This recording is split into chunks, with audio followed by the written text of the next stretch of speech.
essa reunião, rever, né, esse povo abençoado. Amém? Glória a Jesus. Irmãos, eu gostaria aqui de meditar aqui em 1 Pedro, no capítulo 2, no versículo 9. Livro de 1 Pedro, capítulo 2, versículo 9. Pedro está pertinho de Apocalipse. Também se agora de Apocalipse tem 1 João, né? 3 João, 2 João, 1 João, 2 Pedro, 1 Pedro, amém? Então, do lado lá da Epístola de João, perto de Apocalipse. 1 Pedro, capítulo 2, versículo 9. Todos acharam? Amém. Aleluia. Está até ali já no mural, né? Amém? Glória a Deus. Então diz assim: mas vós sois a geração eleita, o sacerdócio real, a nação santa, o povo adquirido, para que anuncieis as virtudes daquele que vos chamou das trevas para a sua maravilhosa luz. Amém? Aleluia. Os irmãos podem assentar. Aleluia, Deus. Glória a Deus. Em outra tradução, no lugar de povo adquirido, Pedro fala povo exclusivo. Povo exclusivo de Deus, ou povo adquirido. Então sabemos que Pedro, ele escreveu 2 cartas. 1 Pedro e 2 Pedro. A intenção de Pedro, naquela ocasião, foi fortalecer os irmãos em meio à perseguição, que era ferrenha. Então, nesse contexto, nós temos também o livro do Apocalipse, que também teve esse mesmo sentido, não é?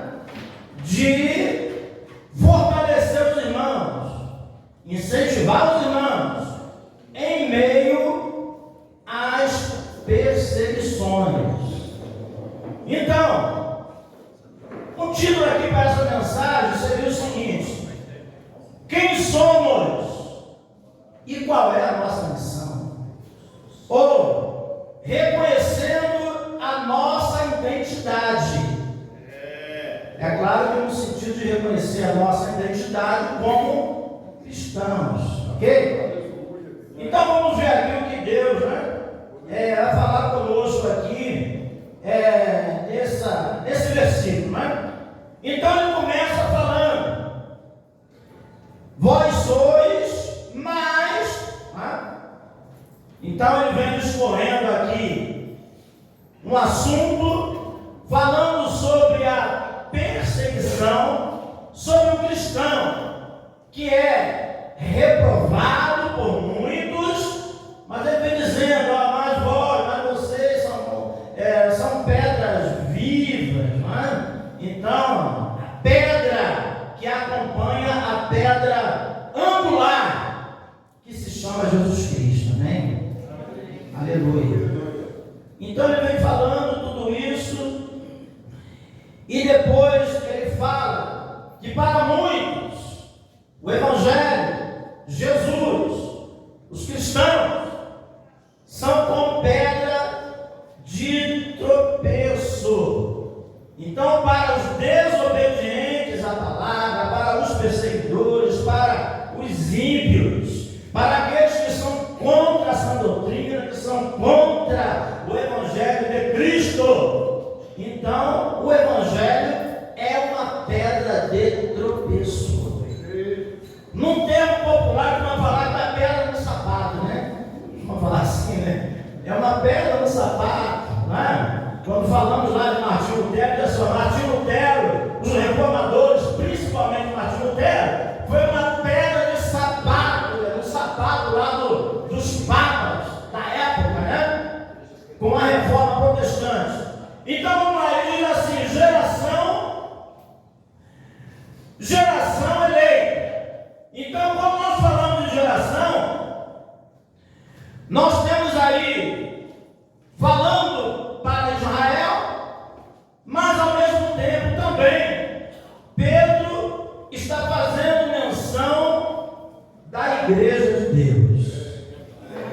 Enquanto quando falamos de geração, tem um sentido escatológico, que uma geração, ela foi de Adão até Abraão, cerca de 2000 anos, e de Abraão até Cristo, cerca de 2000 anos, e depois vem a geração de Jesus para cá, pela qual eu e você, nós estamos inseridos, né?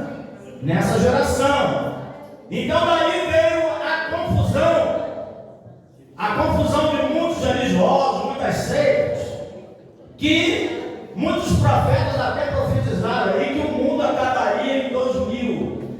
Mas por que isso? Porque em 2000 e em 2000 anos, Deus sempre exerceu grandes juízos sobre a terra.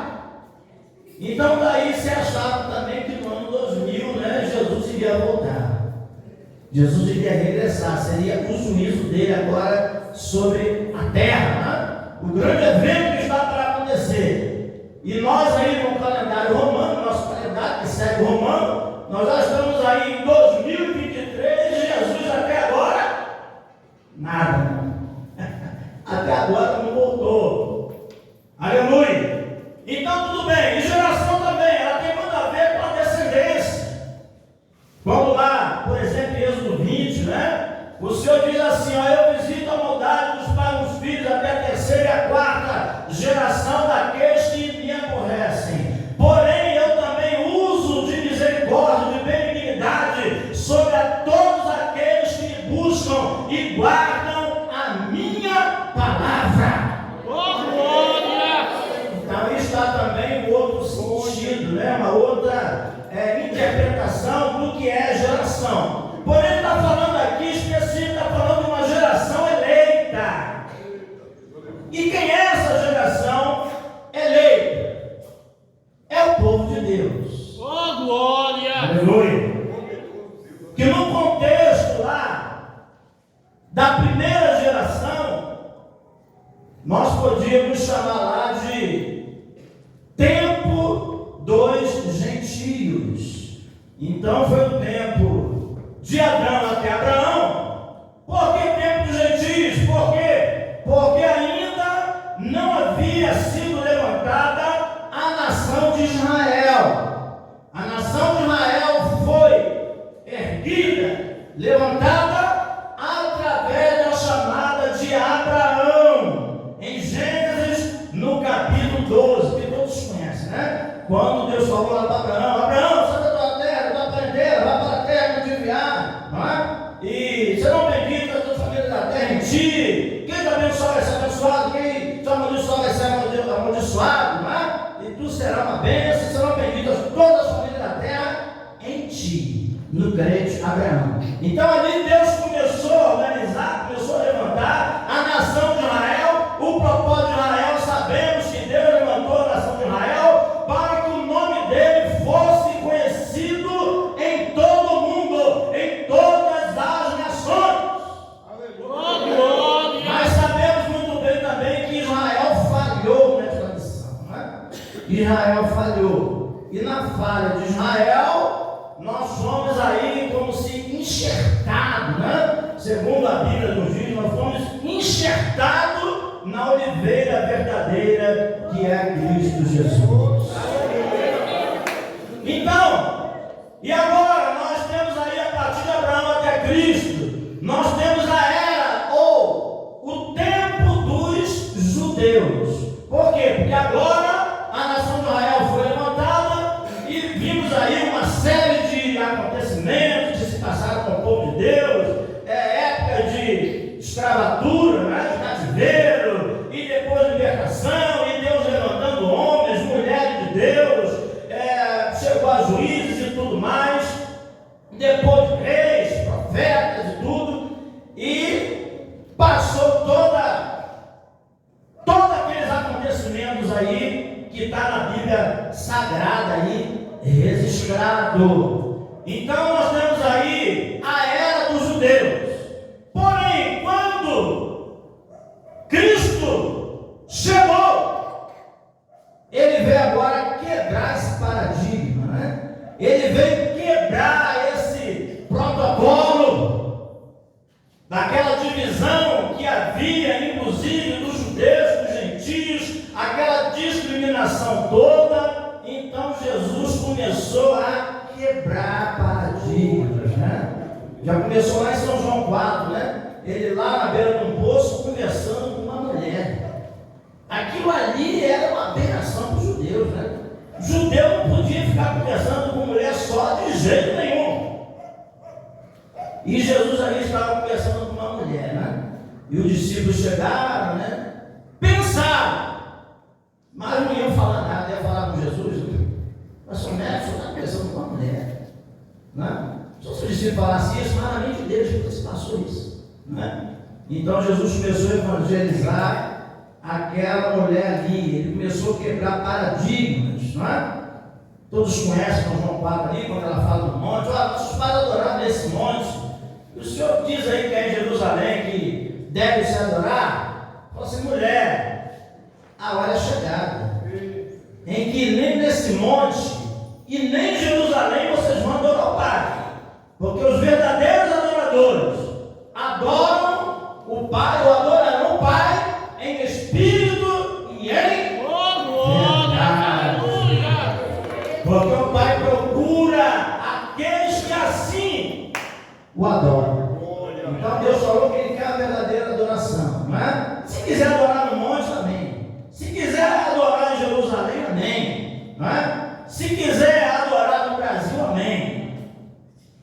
Não é? Se quiser adorar em qualquer outro país, em qualquer lugar, em qualquer canto, no banheiro, em casa, na sala, na igreja, é local de adoração. A igreja mais específica, né? Que Jesus chamou a igreja de casa de oração. Então, tudo bem, geração eleita, vamos lá. Para a gente falar mais um pouco aqui, né? Nos outros tópicos aqui. Então, São João 15,16. O Senhor diz assim: não foi vós quem escolheste a mim, mas foi eu quem escolhi a vós. Então, aí tem a ver com a eleição. Então, geração eleita. Quem nos escolheu foi Jesus, foi Deus. Nós tão somente precisamos o quê? Abrir o nosso coração. Aleluia. E aceitar, e glorificar, e se orgulhar, no bom sentido, tá? Porque orgulho é pecado, né? Se orgulhar disso, né? Aleluia. De ser um servo de Deus, sou ministro de Deus. Então nós temos aí algumas passagens que nos faz menção sobre isso aí ainda. Isaías 48, Isaías 44:1, né? Alguma expressão que Deus diz, ó, Israel, povo meu, escolhido meu, Israel a quem eu escolhi, a quem eu separei. Então Isaías, né, usa muito essas expressões. E falando nisso, em geração eleita, depois vamos falar um pouco sobre nação santa, né? Que está mais ou menos dentro desse mesmo contexto. Nós temos aí que você, como homem de Deus, mulher de Deus, eu, nós, como servo de Deus, que adoramos a Deus como filho de Deus, devemos nos orgulhar disso, no bom sentido. Devemos valorizar isso. Aleluia! Eu não sei até que ponto esse homem de Deus, ou ele se exaltou, ou ele glorificou muito a Deus, né? Quando, não sei se vocês tomaram conhecimento da ocasião, que teve um grande pregador, né? Um pregador muito famoso, que chamaram ele de político, alguma coisa assim, de deputado, alguma coisa assim, e ele ficou bravo. Ele ficou bravo. Falou assim: não me rebaixe. Eu sou ministro do Deus vivo. Eu sou ministro de Deus. E ele ficou bravo. Ele falou sério. Agora eu não sei até que ponto ou ele se exaltou, ou ele se sente tão bem alguém ser um ministro de Deus, ele acha uma honra tão grande servir a Deus, que quando chamaram ele de alguma coisa assim, deputado, alguma coisa, ele não era, na verdade nem era, e ele ficou bravo, não gostou não. Falou assim, não, eu quero ser reconhecido como ministro do Evangelho, como ministro de Deus, e por favor, não me rebaixe. Quem pode dar glória a Deus agora?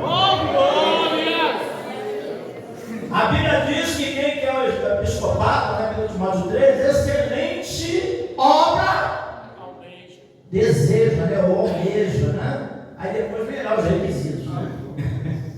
Verá os requisitos. Então, tudo bem.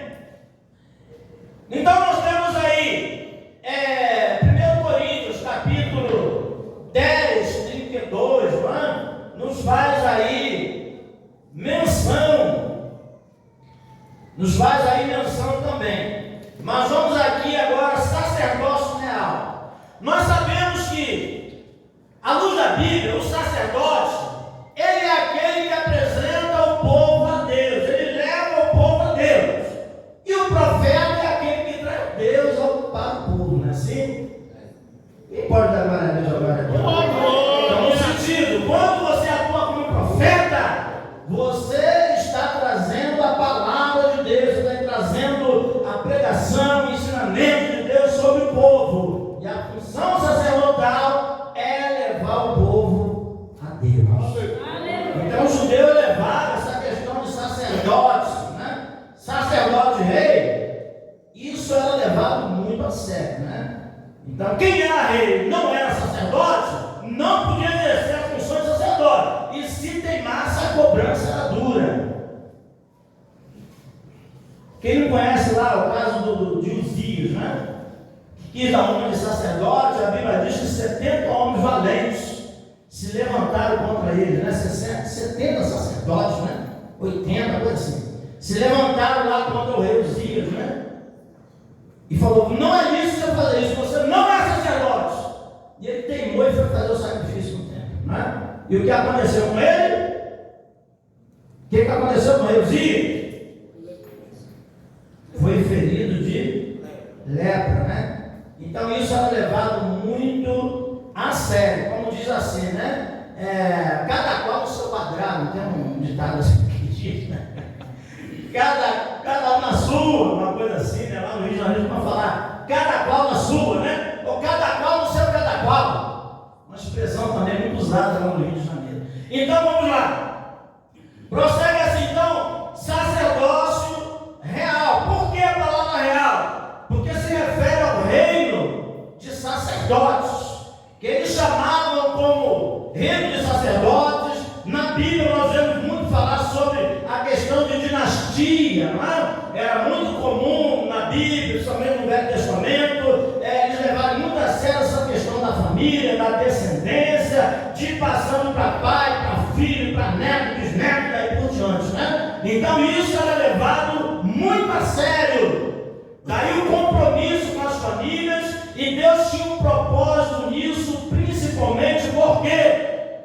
Porque Jesus precisava vir de uma linhagem, ok? Ele precisava nascer da tribo de Judá, e assim aconteceu, né? Aleluia. Então muita coisa foi acontecendo lá, quando eles se descampavam lá para o lado dos gentios, para o lado dos povos pagãos. Deus repreendia, né? Deus trazia castigo, cobrança, Deus levantava profetas e repreendia, porque tinha que haver uma linhagem real, né? Então dentro disso aí tem muita coisa na Bíblia fazendo menção. Então nós temos aí Êxodo capítulo 19, versículo 5, só a parte B. Deus diz assim: então sereis minha propriedade peculiar. Aleluia. Glória a Deus. Deus falou assim para o povo de Israel, né? E Deus fala assim para você. Deus fala assim para nós. Aleluia. Porque Deus, Ele zela por mim e por você. Êxodo 19 diz assim: e vós sereis reino sacerdotal e povo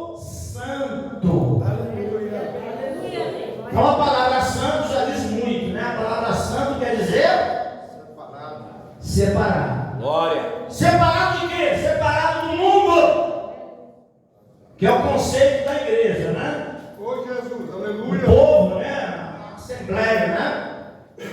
Que foi tirada de para fora, o chamado para fora. Para fora de onde? Do mundo, né? Foi arrancado do mundo.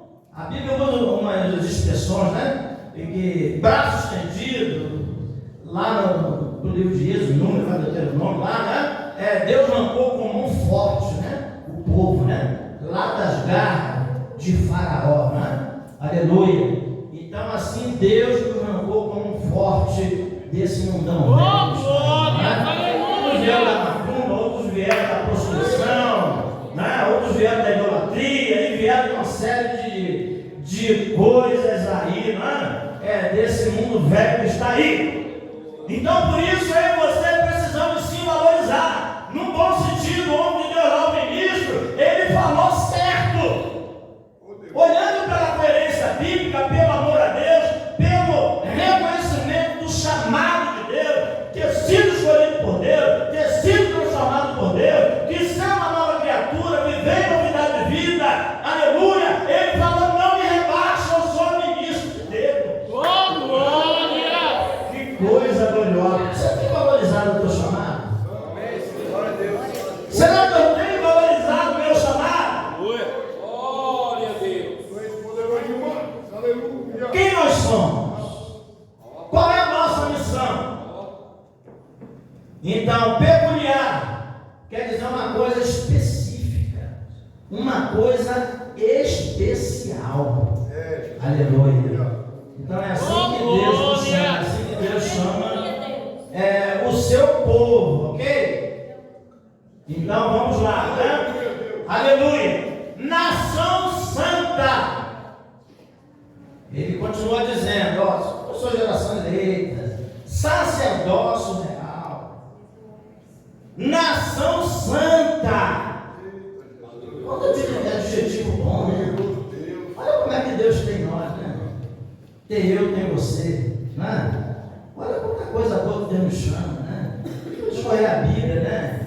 Ele diz assim: vós são filhos, né? Meus filhos. Ainda no livro de João diz assim: eu não vou chamar mais vocês de servos, porque o servo não sabe o que faz ao seu Senhor. Eu vou chamar vocês de amigos. Oh, glória! Se vocês fizerem o que eu mando, eu vos chamarei de amigos. Oh, glória! Muita vez tu diz que não é nada, né? Mas a Bíblia não está dizendo que a gente não é nada, não. Você não sou nada. Eu não sou nada. Tudo bem, diante de Deus, né? Tem que se humilhar mesmo, né? Por quê? Sabe quem não é nada? É o ímpio, é o macumbeiro, é o feiticeiro. Enquanto ele não tem Cristo, ele não é nada. Ele pode ser milionário, ser rico, ele pode ter influência, pode ter fama, mas não é nada mesmo, não. Porque não tem Cristo. Aleluia. É onde é que nós provamos isso? Aí no livro de São João. Jesus disse: porque sem mim nada podereis Glória a fazer. Deus. Esqueça que estão fazendo muita coisa, mas enquanto não tiver Cristo, até as obras que eles estão fazendo para Deus, Deus não está. Amém. Não é?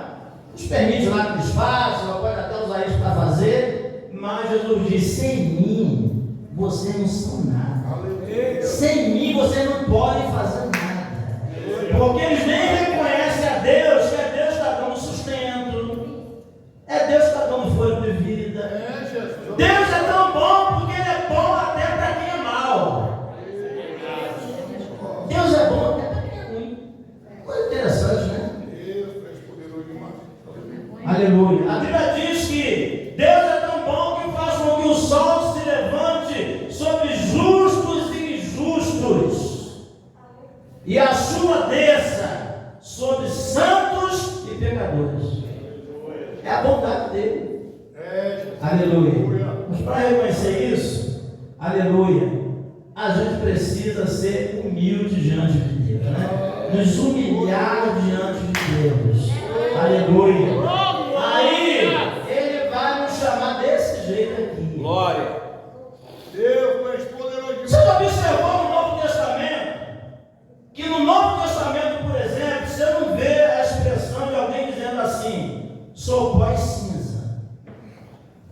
Você vê isso muito lá no Velho Testamento, na Velha Aliança. Você vê alguma expressão de Paulo quando diz assim, por exemplo, ó, miserável homem que sou, não é? Quem me livrará do corpo dessa morte, né?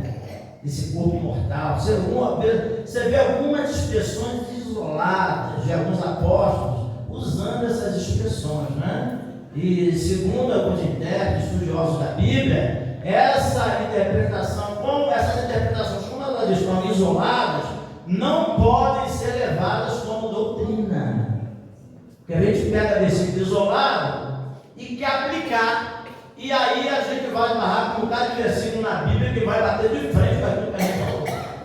Quem pode dar glória a Deus? É por isso que o cristão precisa examinar as Escrituras. Principalmente aqueles que têm um chamado ministerial. Precisa amar, precisa examinar as Escrituras sagradas. Infelizmente, nos nossos dias, né? Os cultos que os crentes mais correm são os cultos de oração e os cultos da palavra, na maioria das igrejas, né? Ainda bem que nessa aqui o povo ama a oração, né? Ainda bem que nessa aqui o povo ama a palavra, né? Então o pastor aí incentiva direto, né? Aleluia! O povo a crescer na graça do conhecimento, o povo a orar, chamando o povo para a oração, né? Isso é muito importante. A liderança também, ela tem um grande papel, tem uma grande importância nisso aí, de mostrar à igreja a importância da palavra, a importância da oração, porque é a base do crente. Uma igreja que não ora, uma igreja que não gosta de escola dominical, que não gosta de estudo bíblico, que não lê a Bíblia, não lê a palavra, que não dá valor à palavra, ela está fadada ao fracasso. Glória a Deus. Uma igreja fraca, que qualquer perseguiçãozinha já foi. É verdade. Pode pular, pode rodar, pode profetizar, pode falar em línguas, dos homens, dos anjos, pode fazer o que for, mas se uma pessoa de palavra e de oração, aí a gente fica assim como diz, né? Lá o cada um ali com o pé atrás, né? Fica assim. E muitas vezes não é assim, né? A pessoa vê lá a pessoa aquela coisa toda, né? Mas é bom a gente observar se essa pessoa é uma pessoa de oração, é uma pessoa de palavra, né? Aleluia. Agora, dá lugar ao Espírito Santo, né? Isso aí é bíblico, né? Onde dá o Espírito do Senhor, aí há liberdade. Mas o fundamento, a base, ela não pode ser esquecida. A base do Evangelho é oração e Bíblia, oração e palavra. Essa é a base. E sem a base, a gente não chega a lugar nenhum. Então vamos lá. Estou administrando aqui, né? Aleluia, o tempo, né? Então vamos lá.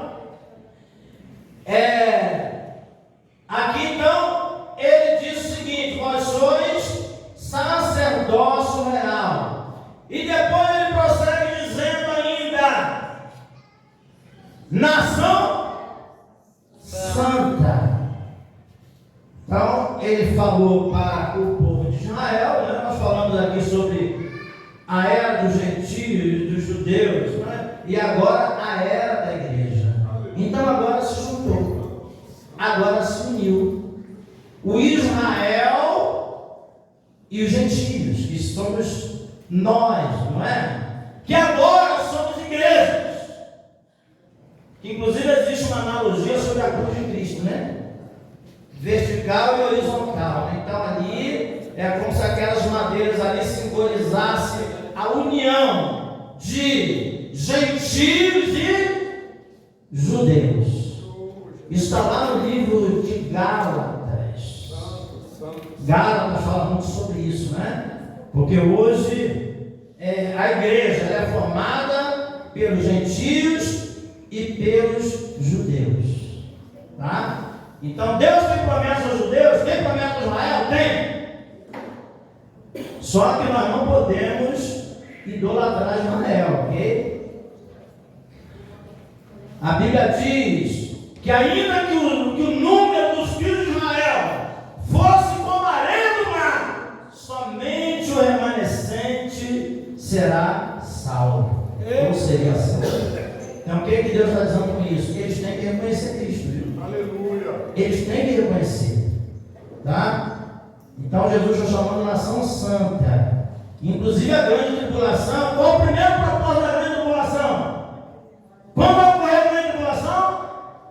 Depois do arrebatamento. Qual o primeiro propósito? Punir Israel.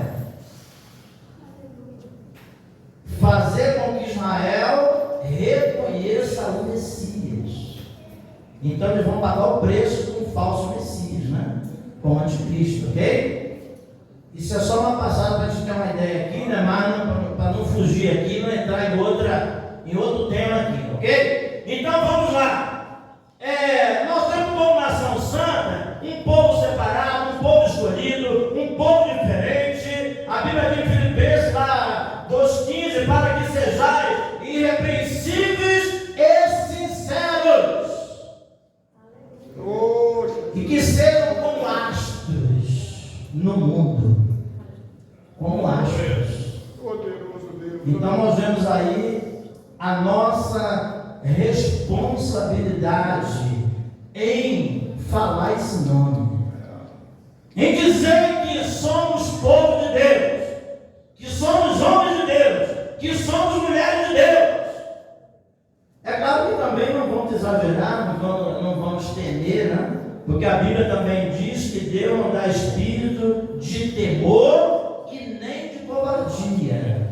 A Bíblia nos diz lá, Paulo falando a Timóteo, que Deus dá espírito de amor,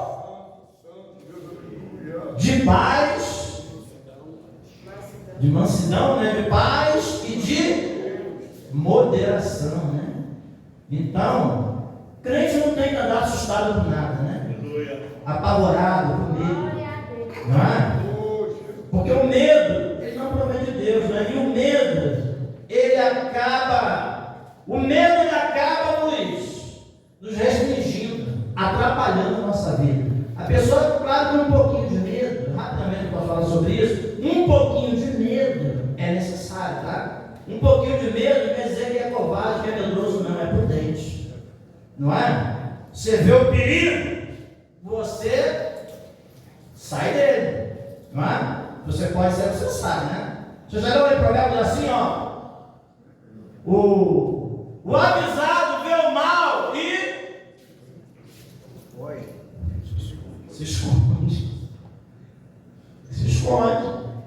Então um pouquinho de medo, né? Aleluia. É normal, todo mundo tem que ter. Agora, não pode haver o pavor, né? O pavor vai fazer a gente errar até aquilo que a gente sabe. Não é assim? Quem pode dar glória a Deus, glória a Deus? Então, avisado pelo mal se esconde, mas o simples aí não é no bom sentido, não. Simples, aí é uma pessoa desavisada, é uma pessoa imprudente, né? É uma pessoa sem noção, né? Pronto. Pode dizer, né? Muitos usam esse termo sem noção, a pessoa sem noção, né? A pessoa que não vive alerta, né? Não vive atento, né?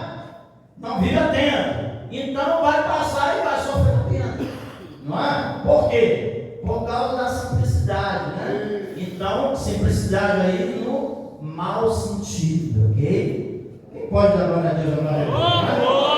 Então, de ser desavisado. Então, vamos lá. Se nós somos nação santa, algumas coisas nós precisamos estar atentos, cuidado. Irmãos, e discernir. A Bíblia diz que o homem natural não entende as coisas do Espírito, porque ela se discerne espiritualmente, mas o que é espiritual discerne tudo. E de ninguém é discernido. Ninguém pode discernir uma pessoa espiritual, porque quem tem a mente de Cristo? Para que possa instruí-lo. Aí o apóstolo diz assim na Coríntios, mas nós temos a mente de Cristo.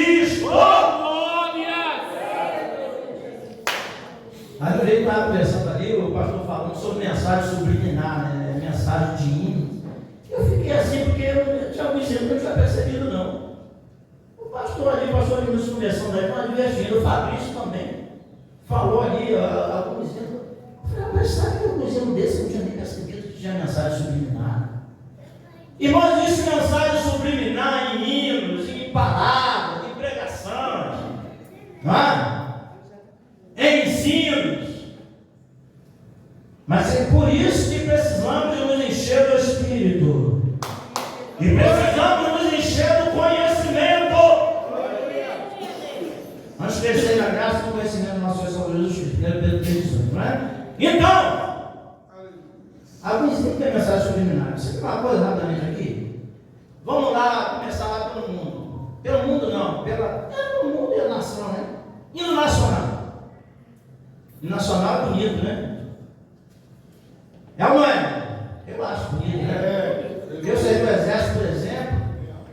O hino nacional, então, ficou assim, não só nacional.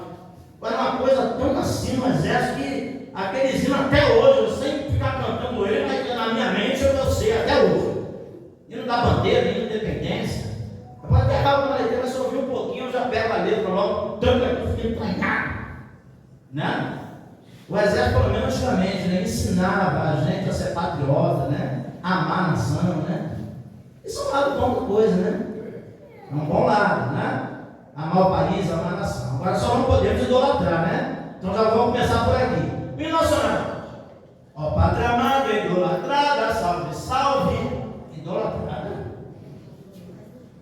Mateus Lucas, lá na tentação de Jesus. Só ao Senhor teu Deus adorarás, e só a Ele prestarás culto. Então eu tenho que amar o país, eu tenho que ser patriota, mas eu não posso idolatrar o país. Porque aí a minha nação está tomando o lugar de Deus. O Pátria amada, idolatrada, salve, salve. Salve, salve. Por que não falou glória, glória? Glória, glória. Pátria amada, idolatrada, glória, glória. E aleluia. Né? Não é salve, salve. Sabe o que é isso? Influência pagã, ó. Aí no meio, ó. Salve, salve.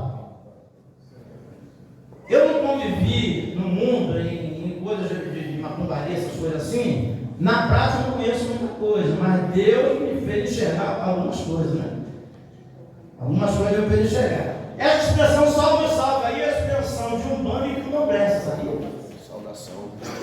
Tá ali, aquele ali cresceu, aquele ali passou por lá. Não, ele conhece já na prática mesmo, eu não conheço, mas ele conhece. E eu falei aqui, ele concordou, tá vendo? Então, a expressão está no nacional. Verdade. Né? Aí tem uma parte que diz assim: terra adorada, de novo. Terra adorada, terra adorada. Não tem a assim, mas entre outra vez, o Brasil, pátria amada, tudo bem. Agora o termo adoração é somente a Deus. Então, como é que às vezes as coisas são muito lindas, são muito empolgantes, e no nacional é uma coisa bonita, né? Você até se arrepia né, assim, viu, né? Mas fica esperto, o crente ligado com Deus mostra, né? Vai mostrando os mínimos detalhes, né? Então, uma coisa boa também, né? Assim, né? Verás que o filho teu não foge à luta, ele está incentivando a pessoa a ser corajoso, né? Tudo bem, né? Isso aí a Bíblia nos incentiva, né? A ser corajoso, né? Fortalecer no Senhor, não é? Deus falou para Josué: ser forte, ser corajoso, não é? Quem pode dar glória a Deus, glória a Deus? Aleluia, então! Baseado nessa interpretação aí, hino nacional não deveria ser cantado mais em igreja. Porque igreja é lugar de adoração a Deus. Baseado nisso aí, né? A não ser por causa que haja uma obrigação jurídica, eu não sei bem como é que funciona, isso já é outra coisa, né? Aleluia, em algumas eventos, claro que no culto ninguém vai ser obrigado a cantar nacional, né? De repente uma reunião, de ter uma convenção, uma coisa, aí eu não sei, aí é coisa para advogado de falar melhor sobre isso aí, bem? Então vamos lá, aleluia, nós temos alguns hinos, né? Também, alguns que eu lembrei aqui, um dia desse, né? Assim, ó, o hino que diz assim, ó,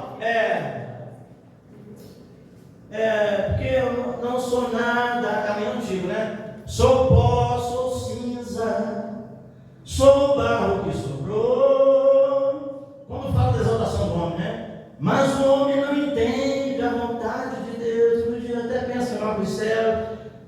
Os antigos conhecem mais, assim, né? Na verdade, não é nada, é pó, é cinza, é o barro que sobrou. Pó e cinza, conforme eu já falei, a questão lá do Velho e Novo Testamento, né? Da velha aliança à nova aliança. Já lemos aqui um bocado de adjetivos aqui. Quem somos? Está aqui, ó. Geração eleita, sacerdócio real, nação santa, povo de querido. É assim que Deus nos chama. Quem pode dar glória a Deus agora? O povo exclusivo, o povo especial. Deus te chama assim. Amém, Senhor. Glória a Deus. Mas a gente também parece que tem medo de tomar posse daquilo que Deus quer dar para nós. Amém. Glória a Deus. Mas não, Senhor, não dá exaltação, não quer isso não. Não fala assim, não, Senhor, não quer isso não. Mas toma posse, é Deus que quer te dar. Oh, glória! Se Ele quer te dar, não toma posse, não seja bobo não. Oh, glória! Aquele filho lá, o filho mais velho lá, repreendendo o pai por causa do filho próprio. Estava tudo aí, tudo era Deus. Você não tomou posse porque tu não quis. Tudo aí, ó. Mas teu filho prostitui, fez acontecer, agora está todo mundo posse aí de tudo, é anel, é roupa, não sei o quê. Mas eu estava tudo dentro do esposo, você não tomou posse, você não quis. Em algumas ocasiões a gente se encontra assim, sabia? A gente quer ser tão humilde que acaba saindo do tempero, né? Sai do equilíbrio. É por isso que Eclesiastes diz assim: não seja demasiadamente justo, Eita, Jesus. porque destruirias a ti mesmo. Santo. Quer dizer, passou do limite, né? Ser justo, claro, justo tem que ser mesmo, né? Mas fora que é do equilíbrio da Bíblia, da palavra, né? A gente vai se destruir. A gente vai deixar de gozar privilégios que Deus deu para nós, principalmente o povo dele. Mas também não seja demasiadamente ímpio, porque morrerias antes do tempo. Eita! 30 minutos, era 9 para tudo. Eu não fiz a conta certamente. Então vamos aqui lá fazer. Vamos fazer aqui o raciocínio aqui. Então não fiz a conta certa. Mas tudo bem. Mas está dentro aqui da coisa, né? Então vamos lá. O barro que sobrou. A Bíblia diz que Deus fez o homem do barro, né? Não existia barro de outra qualidade lá. Só existia o barro. A destruição da terra veio com o homem, que depois pegou, aí a terra se tornou maldita, veio erva daninha. Mas naquela época tudo era bom, mas o cantor diz lá no hino que nós somos feitos do barro que sobrou. Não, é o tipo bíblico. Quem pode dar glória a Deus agora? Deus fez o melhor, ele pegou lá e fez, até que não tinha nada de ruim para ele pegar lá. Não tinha terra de boa qualidade. Acho que a terra preta é uma terra boa, né? Outras terras que não são boas, barro também, barro de qualidade, essa coisa toda. Então existem mensagens subliminares, até que não compromete tanto isso aqui, né? Mas o hino nacional lá, nós vimos que a coisa é séria, né? Então vamos lá. Já estamos no encerramento aqui, povo adquirido, o povo exclusivo. Então ele está dizendo: olha, você é único, você é especial, você é ímpar, você é meu, e eu tenho ciúmes. Mas Ezequiel nos fala, nós estudamos aí com o mestre de Ezequiel, da imagem de ciúmes que provoca ciúmes. Deus tem ciúme, mas um ciúme não exagerado, né? A escola dominical diz que seria hoje, né? Mas eu vou dar, semana que vem, se Deus permitir até lá, né? Eu vou dar um resumo rápido sobre a lição de hoje, está muito importante, né? Falando sobre o ciúme, né? Que destrói famílias, né? Então, existe o ciúme na forma boa e na forma má. Aquele ciúme que causa problema, causa divisão, causa possessão, né? Ciúme é uma coisa que pode trazer uma divisão, uma separação, uma confusão, separação de casal, confusão em família, se perder membro em igreja, por causa de ciúme do pastor, ciúme do irmão, ciúme da irmã, ciúme de não sei o quê. Aí fica aquela coisa assim, né? Aquele rebuliço. Mas o ciúme que Deus fala é o zelo. Aleluia. Estou chegando no encerramento, tá? Conclusão. Tá? Então Tiago diz assim: por que Deus tem ciúmes? Ele questiona. Ele diz assim: antes da maior graça. Aleluia. Quem pode dar glória a Deus? Então o ciúme de Deus é zelo. Ele tem zelo por você, ele tem zelo por mim, ele tem zelo por nós, porque você e nós somos templo do Espírito Santo de Deus. Nós somos morada de Deus. Então daí, aleluia. O ciúme, o zelo, porque você é a Bíblia que está dizendo, não é o pastor, não é? Eu poderia falar muito mais disso aqui, não é? Mas tá bom, tá ótimo, né? Aleluia! Glória a Deus! Então você é povo exclusivo, você não é qualquer um, é por isso que eu e você não podemos nos portar de acordo com o mundo, seguindo as coisas do mundo. Precisamos examinar e ver se alguma coisa está dando escândalo. Se estiver dando escândalo, nós precisamos fugir. Aleluia. Porque você, nós, não somos pessoas quaisquer. Aleluia. Você é filho, você é filho.